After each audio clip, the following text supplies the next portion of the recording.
Good afternoon, ladies and gentlemen, Mr. Chairman. It is a pleasure to be here to speak with all of you today. One of the things that I would like to say is that we are in a global drumbeat right at the moment talking about climate change and global warming. One of the things that is affected by climate change is agriculture. But some of what we are seeing is man-made, but man-made in a different way than you may guess. Weather modification programs, experimental ones done by private companies, done by the United States government, done by states across the United States, are underway. There's more than 50 of them in operation across the United States. All of these impact agriculture because they change the microclimates needed for agriculture to survive. None of these programs that I know of today, and this is all public record, are available at any time with oversight, agricultural oversight or public oversight. These programs impact agriculture, and there are programs around the world, international corporations, are modifying our weather all the time, and they're modifying it in ways that cover thousands and thousands of square miles. Most of it is chemically altered, so that what happens is that we are putting chemicals, ground-based chemicals that are shot into the air, or chemicals coming from airplanes that change and modify our weather.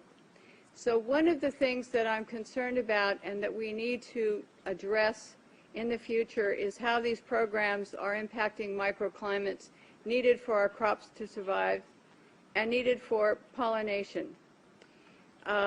If we change the growing season, the pollinators may not survive, and also our crops, our flowers, and our tree crops may not get the pollination needed.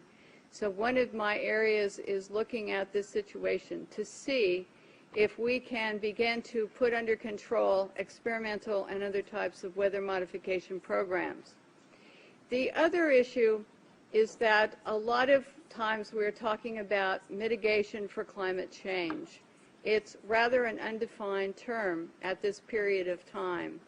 And so what happens is that many times we're talking about artificially putting chemicals like sulfur or particulates into the atmosphere in what they call geoengineering schemes to reduce and help the planet, supposedly, but help the planet to not go through such a tremendous global climate change and to mitigate global warming. However, the incidence of putting chemicals into our atmosphere is going to change and impact agricultural crop production. And if you take and you put up into our skies chemicals to reduce the amount of sunlight reaching the earth, you are going to begin to reduce crop production. Studies at the University of Illinois on corn crop production show reductions.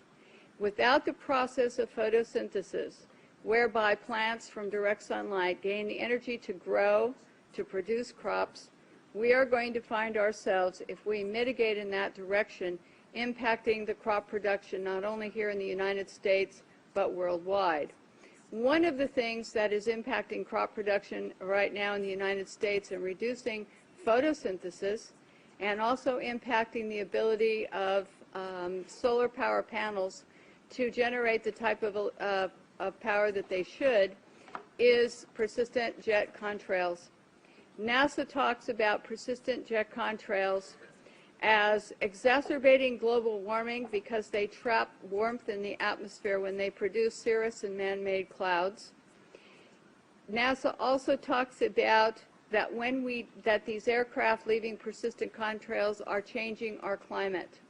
And when they change our climate to the degree that one jet can leave a persistent jet contrail which will spread across our skies from what this picture up here on my left on the screen looks like, which is a trail left by a jet, that trail can expand to 4,000 kilometers and last for 20 hours.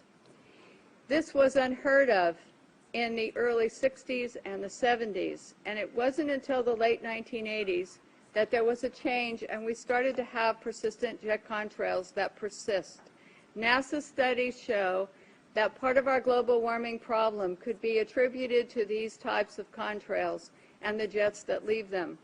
So one of the issues as we go through is, how do you like your skies, natural or man-made? And right now we are making man-made clouds, and this is trapping warmth in our atmosphere.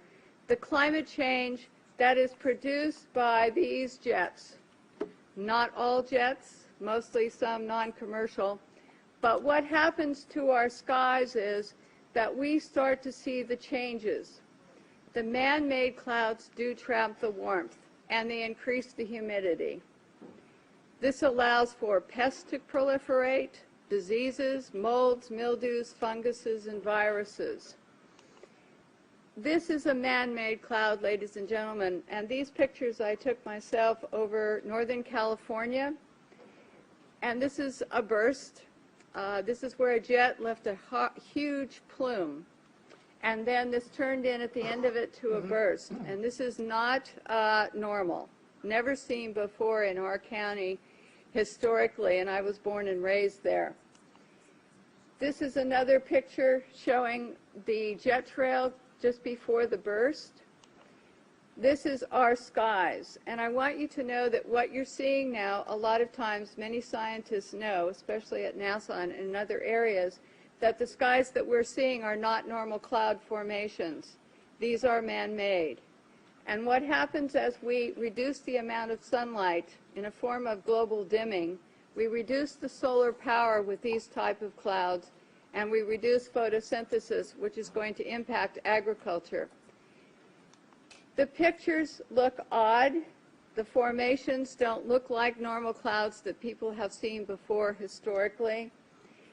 This is another type of man-made cloud, and what we have done and what you're seeing here is we have the photographs from the times that the jet leaves the first trail as a thin, spindly trail to where they form into these different types of cloud formations.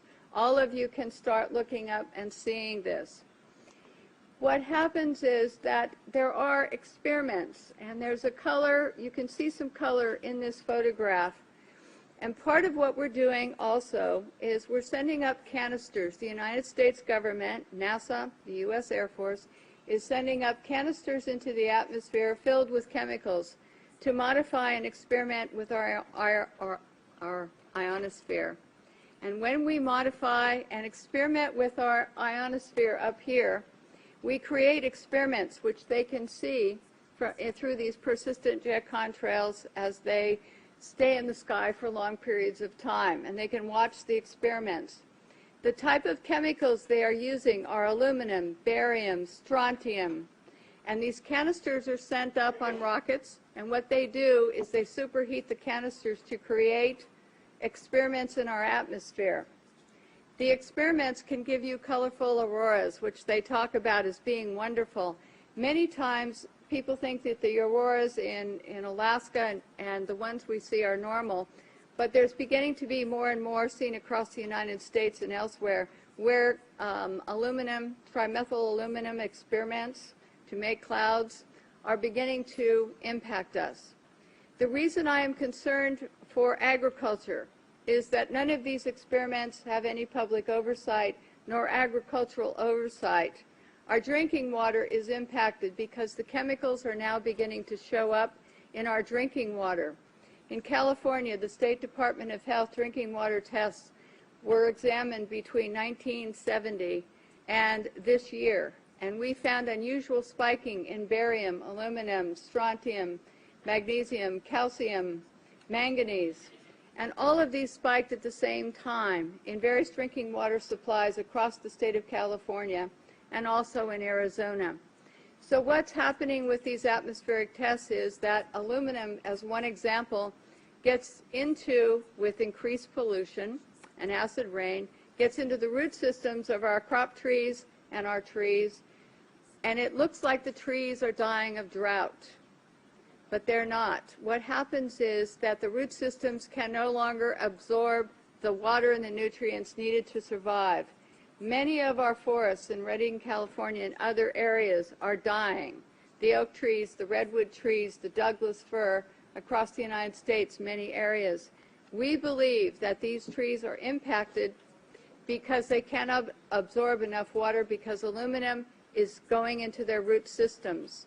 Also, molds, mildew, and fungus from warmer temperatures produced by persistent jet contrails are also allowing pests and molds to proliferate, also impacting tree health and crop health. The skies that you see up here, it is important to note, have a white haze to them. When crossing the United States 2 days ago, we saw this man-made produced haze all the way across the United States. There were a few real clouds. We saw the persistent jet contrails from the jet windows, and the skies in the white haze looked a lot like this. So one of the things that we need to really look at is that jet fuel emissions contaminate our air, much as automobile exhaust. They know from scientific studies back in the 1970s that they deplete beneficial ozone in the atmosphere by releasing nitric acid. So one of the things that we need to look at is the impact of just jet fuel and just the emissions from jets as well. I want to go on and talk briefly about a couple of issues here that I think are important for everyone to realize. If we don't look at the problems that we are creating, the atmospheric testing programs, in other words, the jet contrails that are warming our climate, and we say to ourselves, we want to geoengineer something else. We want to add more particulates to help global warming or to stop climate change. What we're going to have is we're going to have a pea soup up there of chemicals which are going to be detrimental to our health. It is much better to take the EPA model of the 1970s, where the Environmental Protection Agency was designed to put in regulations to reduce the pollution at its source, to reduce and put caps on how much pollution corporations, cars, automobiles were putting into the atmosphere. One of the things that we're talking about as mitigation is to go into geoengineering plans which add more chemicals to our atmosphere, which are going to get into our drinking water supplies, which are going to get into our soils, which are going to impact our trees. Our trees across the United States, many of them in many areas, especially Mendocino, Lake, and Sonoma County, are dying. They are not healthy as they used to be. And this problem, having traveled across the United States into some other areas, seeing the pictures coming in from across the United States and other countries, we're finding that there's beginning to be an impact from all of these programs and all the chemicals in our skies. And so one of the things we need to think about and work for is reducing pollution. Alan Buckman from the California State Department in Fish and Game talked about microbes, and they're important to the environment. We have at our disposal already some technologies and already the wherewithal to begin to make the planet more healthy and to put it into a different perspective. But if we go to the geoengineering schemes that are waiting in the wings, thousands of them, to put the particulates up and sulfur, then we are going to be in trouble with agriculture across the United States and around the world. It is time that we look at some different solutions that are already here, and it's time that we look at what's happening in our skies and say we don't need to add any more chemicals, we are doing enough. And what these experiments in our skies are doing with atmospheric heating and testing, we don't know, but the chemicals are showing up in our drinking water. So in closing, I would like to say to all of you and to encourage you to know that just what I showed you today is beginning to impact crop production in the United States.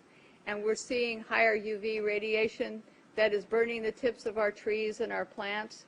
We see the molds and mildews growing here, and we see all of this, and we hope that all of you will consider before you think of mitigation and just go forward with some of the plans that are being sold to you as almost a cap and trade situation